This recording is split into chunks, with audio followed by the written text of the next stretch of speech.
Welcome to Diplomatic Channel. I am Amarachi Ubani. This week we're reviewing the visit by the UN Secretary General, Mr. Ban Ki-moon, last week.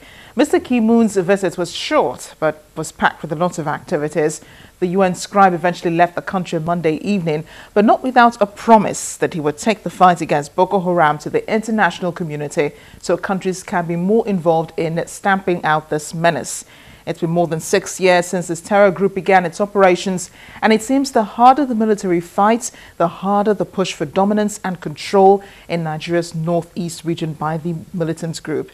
Their activities have also extended to neighboring Cameroon, Niger and Chad. Thankfully, these countries have their military cooperating with Nigeria to form a multinational joint task force to put up a united front against insurgents. Trust me, many Nigerians are eager to see the end of the destruction of lives and property. So many people have died, more have been displaced, towns have been ravaged and taken over. But God willing, the MJTF will continue to launch offensives. The United Nations in Nigeria happens to have been one of the casualties of the insurgency, though. Last week marked 4 years since the UN building in Abuja succumbed to a suicide attack. 18 people were said to have died and a number of them injured. During his visit, Mr. Ban paid his respects to the dead and said some words of comfort to those left behind to mourn them. 4 years ago, there were no restrictions on this lonely road in Abuja. People could come and go as they liked to the UN building behind me. But on August 26, 2011, all of that changed.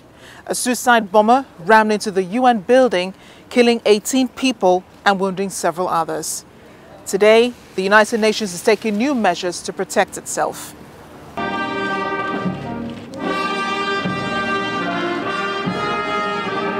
Steady steps lead the UN Secretary General as he lays a wreath at the UN building in Abuja on Monday, August 24th.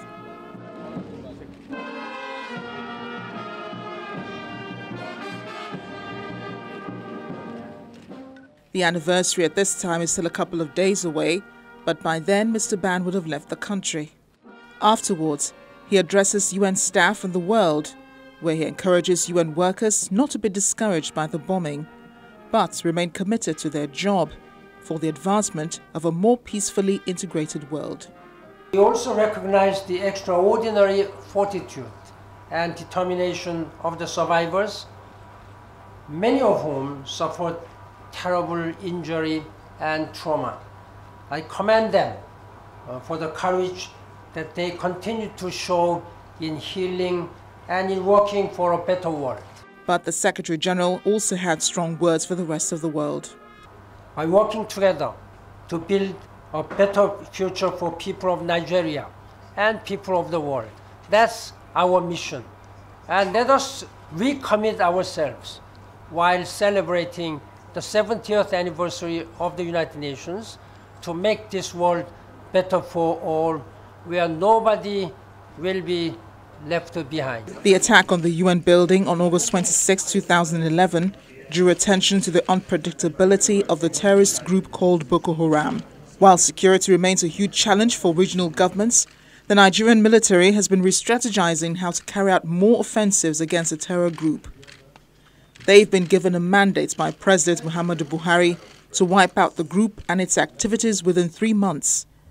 Along with regional efforts to stem its influence in West Africa, Nigeria awaits results from the performance of one of Africa's best armies.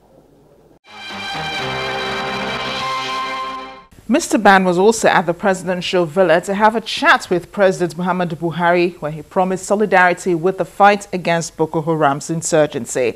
He also called for the unconditional release of the more than 200 girls abducted by the group. The girls have been missing for more than 500 days now.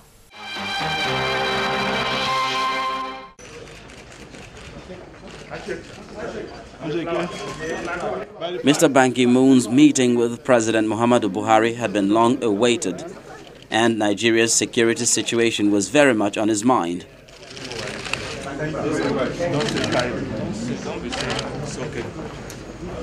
The UN Secretary General was convinced the President would deal with the insurgency with as much vigor as he was pursuing the anti-corruption campaign. This week, ladies and gentlemen, will witness the 500th day of the kidnapping of the Chibok schoolgirls. I want to reiterate my support for the Chibok girls and so many other innocent abducted girls and boys whose names and fate remain unknown. It is intolerable that their lives and schooling has been disrupted in this way. The whole world has been moved by their fate.